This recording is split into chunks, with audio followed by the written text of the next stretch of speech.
I highly recommend setting up as many automatic payments as you can towards your investment and towards your saving goals so that you're not even seeing that money as it hits your bank account, especially if you are somebody where money tends to burn a hole in your pocket. Hey, my name is Jenna Kutcher, and I am obsessed with all things business, marketing, numbers, and helping you to navigate both the messy and the magical seasons of this thing called life. I'm a small town mama who took a $300 camera, grew a successful photo biz, and now I work from home and run a 7-figure online business. I teach you the tried and true secrets to building a career you adore. Shy away from the real talk? No way. Money, hardship, growth, loss, and marketing are all topics we discuss here. Think of this as your one-stop shop for happy hour with a gal pal mixed with business school. Pull up a seat, make sure you're cozy, and get ready to be challenged and encouraged while you learn. This is the Goal Digger Podcast. So today's topic is retirement, and I was actually working on the outline and research for this episode while I was on an airplane flying to LA, and I was sitting next to a man who was in his retirement age, and he kind of glanced over at my computer and he said, "Wow, you're really smart to be researching this now. I only wish I had done this decades ago." And he went on to tell me about how he was still working in his 60s and how it was something that he continued to put off. And it really gave me the fuel to make this episode so actionable for you and walk you through certain things that I've done as an entrepreneur in terms of retirement so that decades from now, we are all retired and living the good life and not flying somewhere for work like the man next to me was. Now, it's actually interesting because this topic came to me because the other day I was hanging out at my parents' house. I was sitting with my mom and sister-in-law, and we got on this topic of retirement and more specifically, planning for retirement as an entrepreneur. And something really interesting about my family, we are all entrepreneurs. So all of us kids have our own businesses, and we are first generation entrepreneurs. So neither of my parents were entrepreneurs, but because we all have our own businesses, we've had to figure out what does it look like to spend and save and invest in ourselves and in our futures. And my sister and I were talking about tax classification and other nerdy things. And that conversation really did inspire this episode because these offline conversations are what a lot of us are craving to listen to and be a part of online. Like they are the topics that we find ourselves Googling or worse, like the guy next to me on the plane, putting them off because we're simply intimidated or we don't understand. And so I want to spend today's episode talking about planning and saving for retirement as an entrepreneur. And I know this is probably not the sexiest topic you could ever hope to learn on the Goal Digger podcast, but honestly, it is kind of sexy because this topic can offer you security. And I don't know about you, but feeling safe and secure is one of the greatest feelings on planet Earth. So this honestly might be one of the most important topics that we discuss here because as much as business and marketing strategies are important for the here and now, it is so important that we're thinking forward to offer us the opportunity to make decisions when it comes to our time. And you all know how I feel. Time is our currency. And so if we can be wise with the way that we're spending our currency of money, it just might get us more time in the future. So before we dive on in, I want to say upfront, I am obviously not a certified financial professional and I cannot legally provide financial advice. So with that caveat, I do want to share my own experiences in this episode, but I more so want to lean on the research and the advice from people way smarter than I am in the financial sphere. So this is what the guy was watching me do in terms of research for today's episode. So whether you have your retirement plan halfway devised or your 401k is booming, or you don't even know where to start when it comes to creating a plan, let's dive on into what financial experts advise for entrepreneurs who are ready to prioritize their financial futures. Are you ready? Let's go.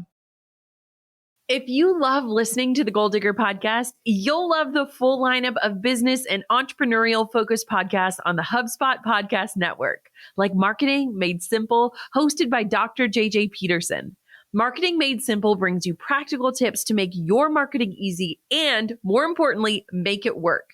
He's got a robust catalog of ready-to-binge episodes like Why Your Videos Aren't Engaging Customers, an amazing no-cost strategy to get more leads, and how to build your social media content calendar.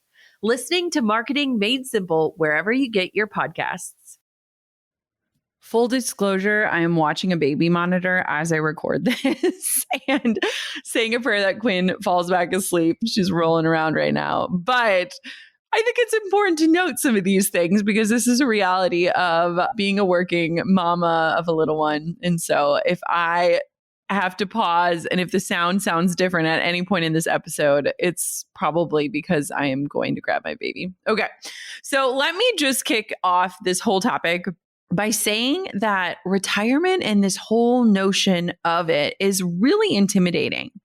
Like, I still feel intimidated by it. And when my team brought this up as a potential topic for the show, I was ready to shy away from it because I just feel like, one, there's so much information out there, but two, there's not a lot of information that guides entrepreneurs to feel confident in their decisions. And I studied personal finance back in college. I had this trusty budget with all the numbers run, but nothing prepared me for navigating the financial world when I became an entrepreneur. In fact, my mom recently sent me my budget from that personal finance class, and it just made me smile because it was such a beautiful way of learning how to budget and things. But that was when everything was figured out for me in the corporate world. And my parents, shout out to them, they drilled into me this power of spending and saving and giving wisely as a kid. So when I was a kid, we did weekend chores. I mean, literally my entire childhood. Every Saturday before we could do anything, we did weekend chores. And if we did them, we would get $3 a week for allowance. And my mom actually had mason jars in our bedrooms for each of us kids. And one jar was for giving, one jar was for spending, and one jar was for saving. And this whole notion was really instilled in us of hey, yes, you have money in your pocket right now, but giving is really important. So helping other people or finding places that your money can make a difference. Saving is really important. And then with what's left over from those two, that's your spending money. And so among that guidance, it was really drilled into me to be setting aside money for the future, and not just for the future as in a month from now or a rainy day, but more specifically saving money for this notion of retirement. And I remember when I left my corporate job, the job where all of my retirement savings were auto drafted every time I got a paycheck, I remember feeling so lost. I had no idea where to start with saving as an entrepreneur. Heck, I didn't even know how to legally pay myself as an entrepreneur. So I'm sure that you can imagine that a 401k wasn't exactly top priority for me. And I've shared this many times before. And while it's super easy to look back on my entrepreneurial journey and clearly see things that I did wrong, like a million things, I also recognize the things that I did right. And one of the things that I did right was hiring an accountant before I even brought a single penny into my photography business. I literally sat down in their brick office with a piecemeal business plan together and my hopes and my dreams and all that I was hoping to accomplish. And that was the start of me building out my financial team. And pretty much everything in life, you need a team behind you, and finances are a place that you definitely want to seek out guidance.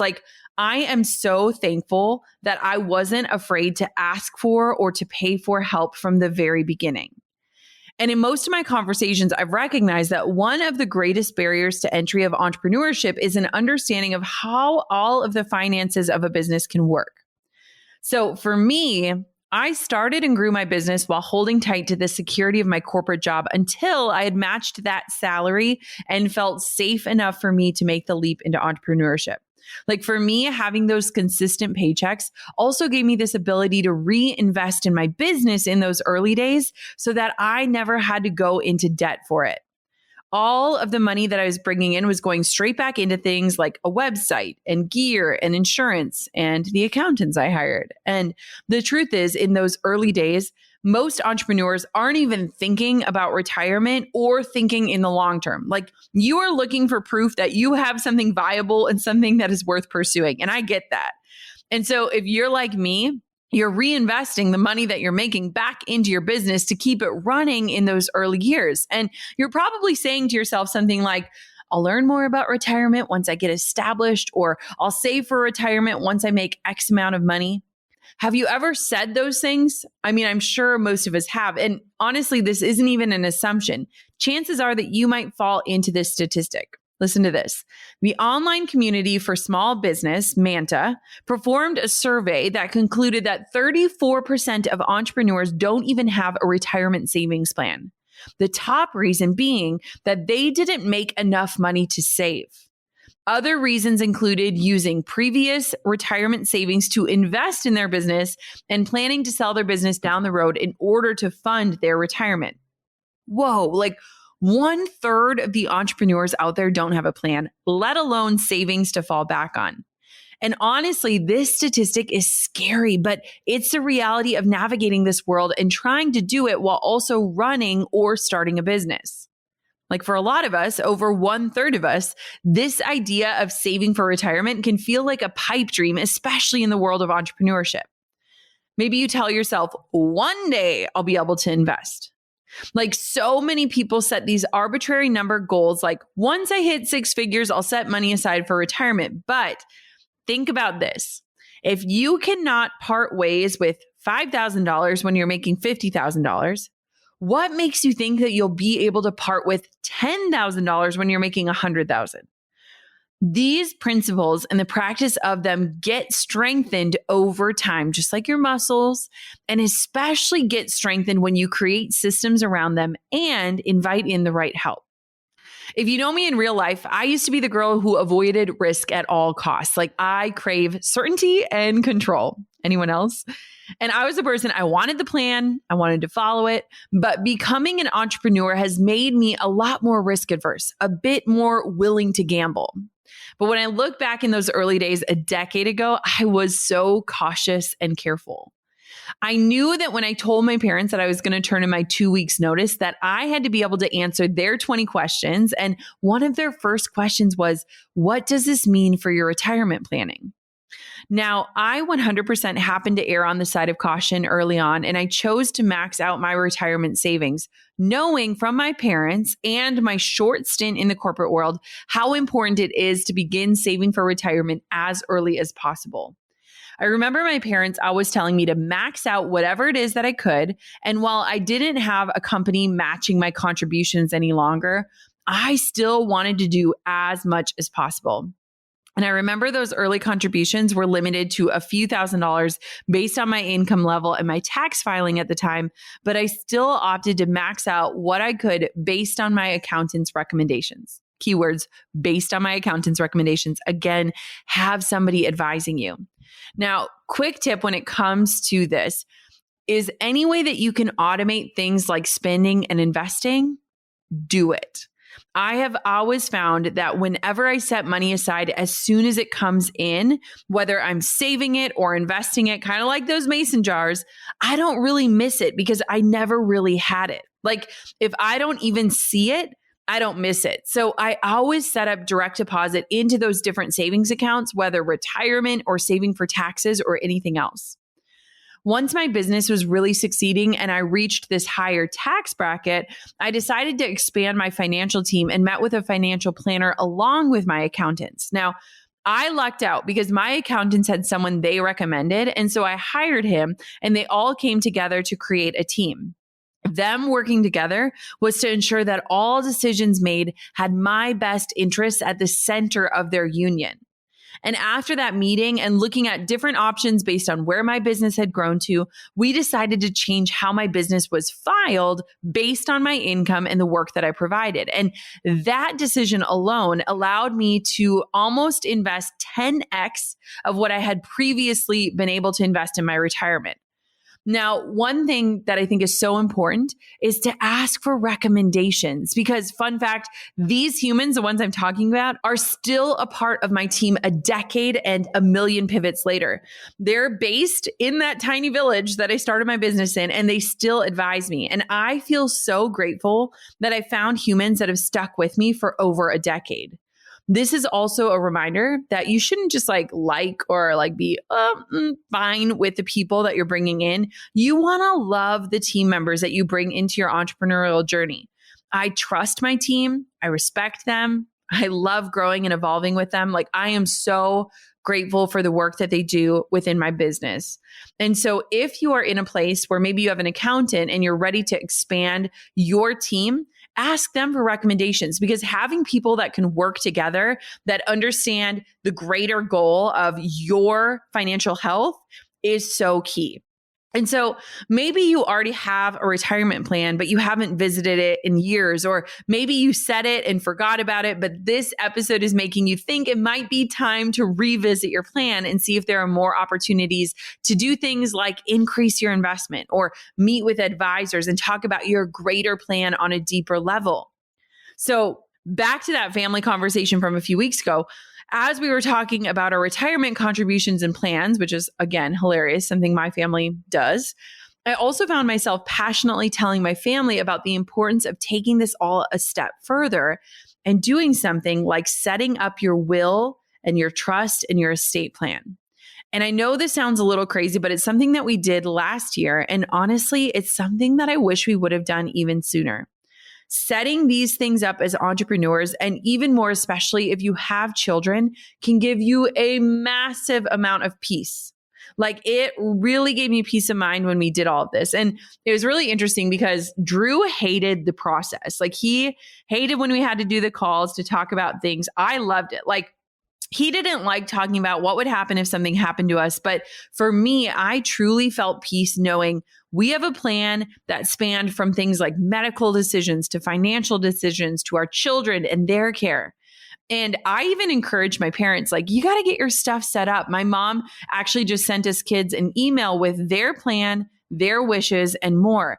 And so I want to just encourage you, when we're thinking about our financial wellness and health, I want for you to think about having these sorts of things established. Like, just having those documents established and having this plan in place can provide so much clarity, not just for your future, but for your loved ones. And it also invited our family into interesting dialogue about things like health and financials and end of life requests. Now, trust me, I get it. It's something that you don't really want to think about when you're young and healthy, and it's easy to put off. But if you take my advice and build out a financial team, you can be advised on what to do and how to do it right and well. And when we created our will and our trust, it forced us to get on the phone with our entire financial team. We had our accountants, our financial planner, our legal team, and everyone is working together to draft the will and the trust and other legal documents. And honestly, I was at a mastermind and I said, the greatest thing that has happened in this last year was having all of these people connect and come together, because it's amazing when you have people who are experts in their areas looking at the well-being of our finances and our plans and when we hope to retire. And we were able to look at all of these different things, how much we want to save, what we need for requirement, all of it. And it was really cool having everyone on the same call. One, because it condensed the amount of calls we needed to be on. But two, it made it way less overwhelming for us because we don't know all of the specifics. We aren't the experts. We don't know all the legalities or the rules for making these important decisions. And so it gave our entire team this chance to connect, to be on the same page so that we are all working in the same direction for the same goal. I loved it. So anyways, I know that felt like a TED Talk, but to sum that all up, I highly recommend handling all of your planning as soon as you can before you even feel ready, just to make sure all of your ducks are in a row and to help you plan for a future when you're not here. And I also highly, highly recommend getting the right team together and a team that is willing to collaborate on your behalf. So please take my advice here, something I wish I would have done earlier. And let me acknowledge that I understand that getting a team like this on board is going to be an investment for you. But remember, investing in your future is not the risk. It's the investment. And so hiring the right team of people is going to save you money in the long run, help you have confidence in the plan you're creating, and build the right support system around you for when you get stuck or when you have questions. Okay. So let's talk about 6 steps that you can take to get started with your own retirement savings plan. And much of today's episode research and retirement tips are coming directly from articles from Forbes Advisor, CNBC, the New York Times, and Inc.com, and were written by experts in the finance and investing fields. Now, don't worry, we'll link all of the sources in the show notes from today's episode so that you can have more resources at your fingertips as you navigate your retirement plan. If you want to see today's show notes, click on the link in the show description or go to jennakutcherblog.com/retirement. That's jennakutcherblog.com/retirement. All right, let's jump on in. Number one, determine your retirement goal. So coming up with the amount of money that you'll need to retire seems so arbitrary right now when many of us are years and years, even decades away from retirement. I mean, the national average is retirement at the age of 62, which means I've got 28 more years, but I don't want to wait that long. Like, that is not my plan. And that's why it's important to have a number so that you know what you're working toward, so that you can track your progress, and so that you can break down your goal into monthly and yearly actions. So if you're curious, the general recommendation is to save and invest at least 15% of your pre-tax income for retirement starting by the age of 25. So if you are starting later, you'll likely want to put aside a higher percentage, so higher than 15%. So it's really important that you be honest. Where are you at today? How old are you? Be honest about that. And what you should be putting aside right now. So if it's helpful, let's walk through a crazy equation for starting younger versus older with your retirement savings. And let me give you a fun fact. I was on math team as a middle schooler. So join me for math class for a minute. I remember doing equations like this that drilled in the importance of planning for retirement early. So if a 22-year-old and a 32-year-old start investing $5,000 a year for retirement and earn a 6% return annually, if they were to each retire at 67 years old, the one who started saving earlier at the age of 22 would have saved just over $1 million by the time they retire, while the one who started saving at 32 years old would save just around half of that, about $557,000. That is crazy. 1 decade difference meant almost half of the investment saved. So the rumors are true. The sooner that you can begin saving for retirement, the better, thanks to that fancy thing called compound interest. So if you're wondering how you can roughly figure out how much money you'll need after you retire, use the 25x rule. So you start by estimating your annual expenses in retirement and multiply that number by 25. Consider variables like how much money you'll need for basic living costs, but don't forget to figure in all expenses, even things like vacations. You'll want to factor in what age you'll stop working entirely, whether you might face any big medical expenses, and how long you realistically think you might live. Now, I know all of this is kind of morbid, but it's important to start thinking about and getting curious about now while you have the energy to make decisions, create a plan, and execute so that you can at least have a general idea of what you'll need later on. Now, most experts say your retirement income should be about 80% of your final pre-retirement annual income. So that means if you make $50,000 annually at retirement, you need at least $40,000 per year to have a comfortable lifestyle after leaving the workforce. So using the 25x rule, if you estimate your annual expenses to be, say, $40,000, then you would need $1 million saved to retire without much concern about emptying your nest egg early. You know the phrase easy as pie, right? Well, anyone who's actually made a pie from scratch, from the buttery, flaky crust to the perfectly sweet filling, knows that making pies is, in fact, very difficult. But you know what is easy? Integrating, automating, and scaling your business with HubSpot. The Hubspot CRM platform seamlessly transforms customer data into usable insights, like what's the average time it takes to respond to a customer service request, and how can we get better at it? The HubSpot Service Hub brings all your data and support channels into one place so your team can spend less time hunting for information and more time delighting your customers. Plus, seamless connectivity with marketing and sales hubs means every person on your team has a crystal clear picture of your customer. It's easy as HubSpot. Learn how HubSpot can make it easier for your business to grow better at HubSpot.com. Trust me, I get it. life is busy, and starting or growing your email list is probably this daunting task that haunts you on your to-do list. So I have a question. Are you ready to finally start your email list? Like this week? Step up to my challenge today. Right now, it is your time. Join me for free as I walk you step by step on how to start and grow your email list. Head to listbuildchallenge.com to join my totally free, super actionable 0 to 250 challenge, where I lead you for 5 days on the exact process of starting or growing an email list. Think 10-minute daily tutorials and teachings so that you can take action and get results fast. Now, I started at 0 to, and I now pop into hundreds of thousands of inboxes every single week. That's major business impact and growth, all with my mighty email list that started at literal ground zero. So here's my challenge for you. Join my absolutely free 0 to 250 challenge and spend just 5 days with me growing your list that you can launch to. Start the free 5-day challenge complete with video tutorials at listbuildchallenge.com. That's listbuildchallenge.com. Number 2 is to create your retirement accounts. So now that you have your number, it is time to get saving. I'm picturing the mason jars, but in the form of digital bank statements. There are a lot of options for retirement accounts for entrepreneurs. So I'm going to break down the 5 most popular ones. So first, there is the traditional IRA or individual retirement account, which anyone can use with income earned from a job or their own business.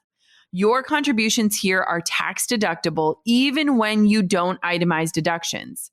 You also won't be taxed on investment earnings until you withdraw money, but there can be penalties and taxes if you withdraw early.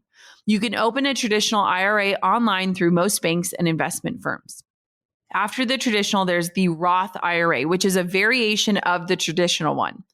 You invest pre-tax money into a traditional IRA, but with a Roth, you invest income that has already been taxed, meaning that your earnings in your Roth IRA won't get taxed even when you begin withdrawing at retirement age. So the sooner you can start a Roth IRA, the better. But keep in mind that if your income is higher than $139,000 a year, if you file as a single person, or $206,000 a year if you file jointly, you can't make contributions to a Roth IRA. That's just a rule.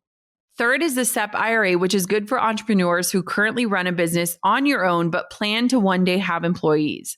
This is actually what I transitioned to from a Roth once my business had grown.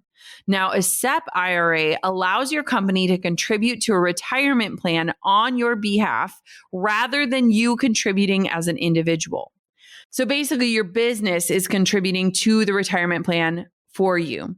One thing that's important to note about this is when you have employees, you must contribute the same percentage of their pay to the Sep IRA as well. So if you contribute 10% of your pay, you have to contribute 10% of theirs as well. And this has actually been awesome for my employees and something that I am super proud to offer as a CEO. Offering these opportunities for my employees really feels like a dream come true. After a Sep IRA, you have the solo 401k. This is an employer-sponsored plan that allows you to invest pre-tax dollars, but you can only open this account if you're self-employed and have no employees other than your spouse. If you one day do hire employees, you can always convert your solo to a normal 401k. The biggest advantage of a solo 401k is a higher contribution limit. An IRA has an annual limit of $6,000 if you're 50, while you can contribute up to $58,000 to a solo 401k. So remember when I said that meeting with my planners allowed me to almost 10x my investment? This was the leap that I had made. And now finally, the last option for those entrepreneurs with employees, a normal 401k plan is likely the option for you. Now, unfortunately, this option requires the most paperwork as well as a provider fee. But with this plan, you can set up company matching to bolster your own retirement savings. So keep in mind, again, whatever you match for your own plan, you need to match the same percentage for all of your employees. This is the most complicated of retirement plans for entrepreneurs and the most expensive to manage, but it can be beneficial if your business's revenue and resources can offer a significant match. So that is a lot, right? And even just reading those options, I can see why people get so intimidated. but turn your intimidation into curiosity here. Maybe you're overwhelmed and you still don't know where to start. In general, as a rule of thumb, opening a Roth IRA is best if you earn less than $139,000 as a single person or $206,000 as a married couple. And if you earn more and don't employ anyone else, then a solo 401k may be best. This is, again, where your accountant can come in super handy to look at your specific situation and to help you make the best decision for your future. I think it is so worth having somebody's professional input here so that you don't make the wrong decision and you don't have to kind of reverse what you're deciding if it wasn't the right fit in the first place. Number 3, diversify your investments. This one has been huge for us. So you want to make sure that as you are investing and saving, you're not putting all your eggs in one basket, so to speak. So diversifying things like long-term saving, mutual funds, index funds, or exchange traded funds or EFTs can be a game changer. If you invest into something like an index fund, you'll get immediate diversification in hundreds to thousands of stocks and bonds. And this type of investment historically outperforms mutual funds. Now, here's the thing. I get it. Investing is scary and it is often really confusing. Like, I'm still confused about it. So if all of this is a lot of new language to you and you know you don't have the time to do a ton of research to fully understand it all, there are options here that allow you to execute without you yourself being the expert. So maybe you'd rather set it and forget it. If that's you, then you might want to consider target date funds or robo advisors. These are basically services that you can pay a small fee for, and they create a pre-mixed retirement portfolio that automatically adjusts your holdings as you get older and as the market changes. It looks at your goals, the amount of time that you have, and your risk averseness, and it invests accordingly. And I think it's just so cool that we live in a day and age that things like robo advisors even exist. Like, how cool is that? Beyond diversifying in the more traditional ways, we have also invested in companies and startup opportunities. We've joined in funding massive projects. We've invested in other things like property, cryptocurrency, other businesses. And for us, again, it's just like diversifying. The goal here is to lay a strong foundation that isn't super risky. And then if you have more to invest, choosing other things to invest in that you believe in. So like this year alone, we've invested in 4 different companies, from a metabolic tracking health company to a company that makes noodles. Like, we have our hands in a little bit of everything in case one market dips or drops off for a while. And the goal here is to make sure that our investments are spread out to both safeguard our returns as well as to multiply them in the long run. So while it might not be realistic to diversify in such an extreme way, it can be a goal to establish as you plan and execute that plan. And then when and if you have extra, you can get creative with how you're choosing to invest it.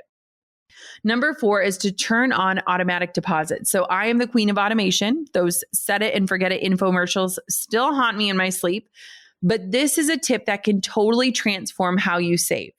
I highly recommend setting up as many automatic payments as you can towards your investment and towards your saving goals so that you're not even seeing that money as it hits your bank account, especially if you are somebody where money tends to burn a hole in your pocket. When you get into the practice of doing this and setting aside your money, even when you aren't making a ton, it makes it more of a habit and a practice, and it becomes this non-negotiable in your life. Like, it was a non-negotiable as children that we put $1 into saving, $1 into spending, and $1 into giving. Make non-negotiables in your life as an adult. And what's so cool about this is that when you do this, it kind of makes it this thoughtless process. Like, you don't have to spend time and energy logging into your accounts and making sure you're putting enough in all the places. You can just select the number that you want to be investing and make sure it doesn't go past the limits, and then move on with your life. And the thing is that auto drafts and deposits make it so much easier to follow through so that you're not just waiting some more to get started. So even if you were to start with like $150 a month automatically deposited towards a Roth IRA, that will begin compounding now to earn you even more in the future. Remember that whole scenario starting 1 decade earlier, a decade from now, you are going to be so glad that you set this up. Number 5, put aside any extra cash that you can. So even if you're not able to set aside the 15% of your income yet, you can start small and grow incrementally. Many financial advisors suggest increasing the amount you contribute to your retirement accounts by 1% each year until you reach at least 15% of your income.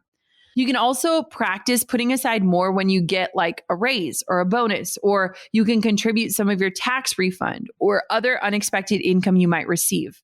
A few members of my team always just invest their bonuses right when they hit versus spending them or trusting themselves to transfer from their bank account once the bonus hits. Now, another tip for the financially savvy is to redirect or allocate funds as you progress on your path. So for example, some people start investing the amount they once paid toward debt after their debts are paid off. So if you once paid $450 a month for your car payment and then you pay off your car, you can begin putting that $450 into retirement each month. It's money you were already used to not having in your pocket and you won't miss. So you might as well save it and let it compound for later. Another thing to be wary of is lifestyle creep or lifestyle inflation. And this happens when you begin earning more money and suddenly start spending at a higher rate. Like I literally paid myself the same salary I had earned at that corporate job I quit, even when my revenue had more than doubled, because I knew I could live comfortably off of it. And so instead, I just kept saving and saving and saving. And because I did that, we were able to pay off our mortgage before the age of 30, and we have been entirely debt-free ever since. So while it's tempting to inflate your lifestyle as you earn more, heed my warning here. Try to live off less so that you can save more. And number 6, the last one, finally, remember you are in this for the long haul. This is a marathon, not a sprint. Unless you're nearing that retirement age of 62 on average, there's really no reason to fret when the stock market or your investments go through crazy ups and downs. The world is constantly changing. You hopefully have time to ride the waves, so don't fret. You investing in your future is 100% worth it. Historically, the stock market sees average returns of around 10%, but some years it's grown more than 20%, and then others, its performance is drastically in the red. Ride the waves knowing that money saved is better than money spent. Preparing and planning for retirement is a long game, so do what you can to learn more, to save as much as you possibly can regularly and starting ASAP, and don't get hung up on the roller coaster ride of stock market performance. What goes up must come down and vice versa, but keep your eye on the long game and stay consistent with your strategy as you find a team of advisors who support your goals so that you can be golden for your golden years. Well, there you have it. What started as a conversation at my parents' turned into an episode being researched on a plane next to someone who wishes they would have done these things. And while I don't talk much about financials on here, this is something I wish more entrepreneurs were exposed to and educated in. You, my friend, chasing your dreams is a massively big deal. And so as you learn and grow, remember, you are not the risk. You are the investment. Thank you so much for tuning in to another episode of the Goal Digger Podcast. Until next time, keep on digging your biggest goals. I'm over here giving you a virtual high five because you just finished another episode of the Goal Digger Podcast. Did that go by way too fast for anyone else? If you want more, head over to goaldiggerpodcast.com for show notes and all the discount codes from today's sponsors. And if you're looking for a new crew of movers and shakers like you to bounce ideas and ask questions, be sure to join my exclusive community for Goal Diggers on Facebook. The link's waiting for you at goaldiggerpodcast.com.